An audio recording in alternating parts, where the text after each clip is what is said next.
If you're a music artist putting out good songs and still not breaking through, this is the part no one told you. It's not your music. Artists aren't competing on sound alone, they're competing on artistic world building, and most don't even realize they're missing it. You can have streams, releases, even early fans, and still feel invisible because there is no world for people to step into. In this episode, I'll break down how the artists who actually stand out build their worlds and the specific decisions behind them. Then, I will give you a 5-step framework to build your own artistic brand world as a music artist. By the end, you'll have a 1-page blueprint for the world your music actually lives in.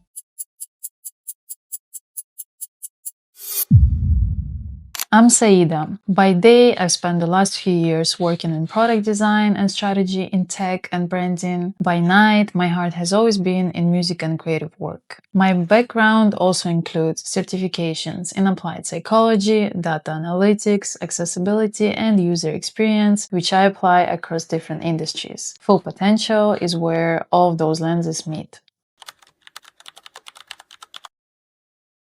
Most artists think the problem is visibility. They focus on distribution, promotion, more releases, and of course nowadays also more content. But the artists who build long-lasting impact and careers approach the work differently. Don't get me wrong here, they still obsess over the music. The music is the core, and promotion is important. But they also build the environment the music lives in. Now let's look at how some of the best artists actually build those worlds. Just a quick note here, the artists that I decided to use today as case studies all span across very diverse genres, backgrounds, and eras. You don't have to reference all of them in your work, obviously, but I'm sure that at least 1 or 2 of these you'll find very relevant to your work. Kraftwerk is pioneering German electronic music group formed in Düsseldorf in 1970. Kraftwerk built one of the most influential worlds in modern music by committing to a single idea: the human and the machine becoming one. They presented themselves almost like engineers rather than performers. Identical suits, precise visuals, music built on electronic systems rather than traditional band dynamics. The performances were not only about personality, but most importantly about the concept itself. And because the concept was so clear, the world never depended on celebrity. Decades later, their aesthetic still shapes electronic music and design, and it directly inspired artists like Daft Punk and many others. What is the lesson here for you? Build your world around an idea strong enough to outlive the moment. David Bowie solved one of the hardest problems in music: how to reinvent yourself without losing coherence. Ziggy Stardust, Aladdin Sane, The Thin White Duke, each era that he had was a complete world with its own sound, visuals, and references. But the changes were never random. Each new world was opened deliberately, and the audience was invited to step into it. The characters changed, the main architect remained visible. What could be the lesson here for you? I know for a fact that a lot of artists are scared to reinvent themselves because they feel like the audience might think that the previous versions of them were not real or authentic. But in reality, reinventing yourself could become a big opportunity for you to enter a new level and give you a lot of freedom of creation. What really matters here is that you are intentional about it and that you own each of your reinventions without apologizing. You find ways to officially introduce and invite your audience into your new worlds. Peggy Gou is the clearest current-day example of a world brand under active construction. She operates across music, production, DJ performances, fashion design, and event curation as one continuous creative language. The curated imagery, the retro-futurist references, the Korean and European cultural synthesis, the deliberate positioning of joy as a serious, sophisticated aesthetic, not a commercial softening. None of those outputs are separate projects.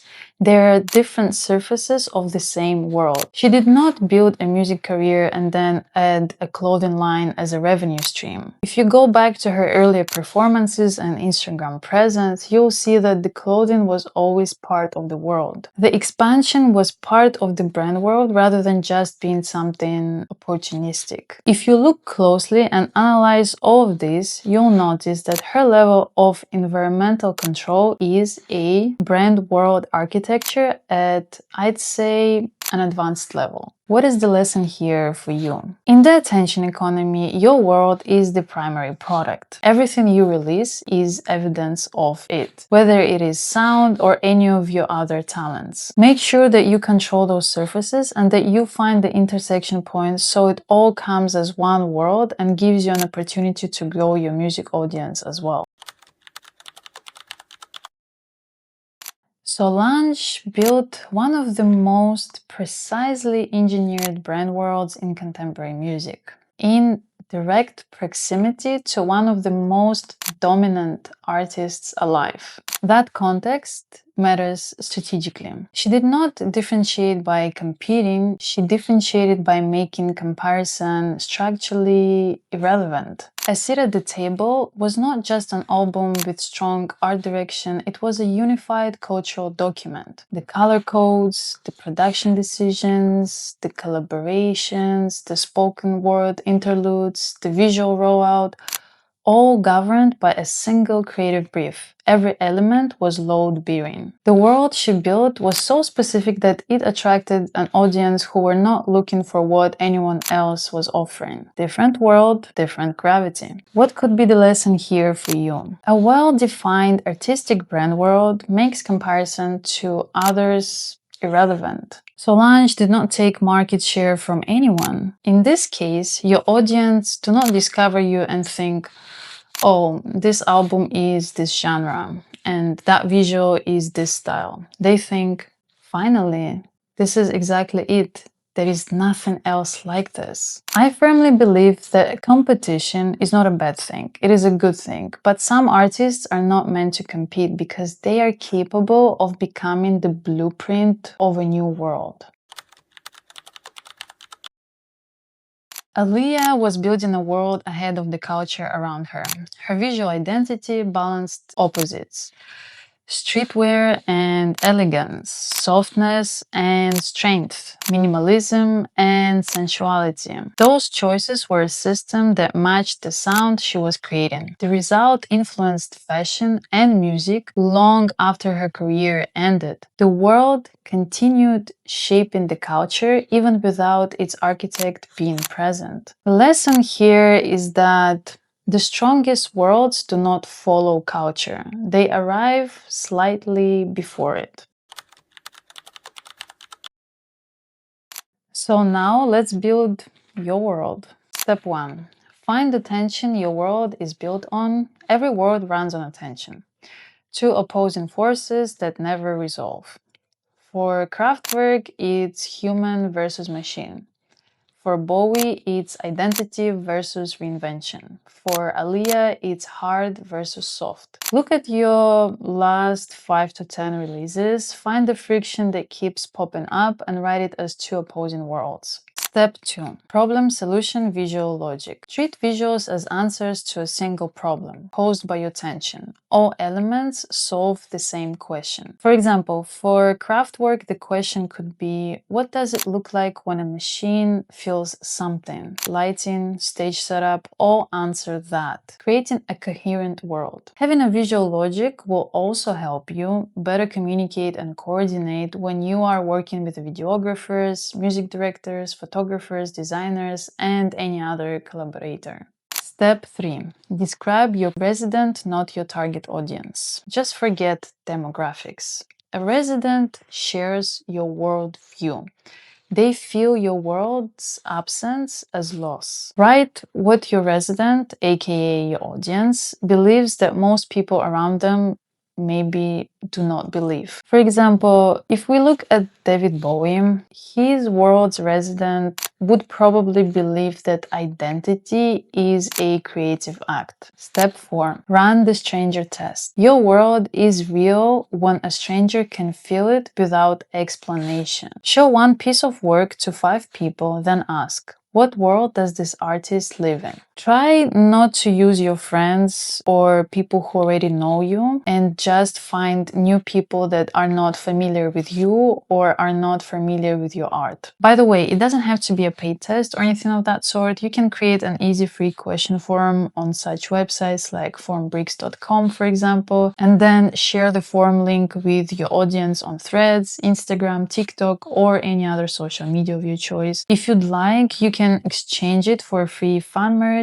or advanced access to new release. Something that is easy for you to do. You know, this step can be great for you because it can also teach you ways for getting the proper feedback from your audience, while also letting your audience know that they are really participating in the building of this world too. By the way, if you would like me to send you a Notion template with all these steps, with details and examples, you can DM me on my Instagram that I'll link below, and I'll send you the template, absolutely free, of course. Step 5. Own the world you build. The argument being in this step is that you just spent 4 steps constructing a world. Now make sure you legally own it. Your masters, your publishing, your visual identity, a brand world with no legal foundation is a world someone else can move into and claim. Your brand world lives inside your music, and if you do not own your masters, the original recordings your world is built on, then someone else has the legal right to decide how that world gets used, licensed, sold, or in some cases, silenced. So for this step, you need to understand what is the legal structure of the ownership of your masters. And if you don't really know, then that means that that area needs work and maybe it's time for some research. To be fair, this step deserves an episode on its own because it is a vast topic with a lot of nuance. Masters ownership is one of the most important music business topics right now. So I'm going to release a dedicated episode for it. If you felt that this episode was useful and you'd like to listen to more on building your brand as a music artist and understanding music business, subscribe to this channel. Thank you for being here.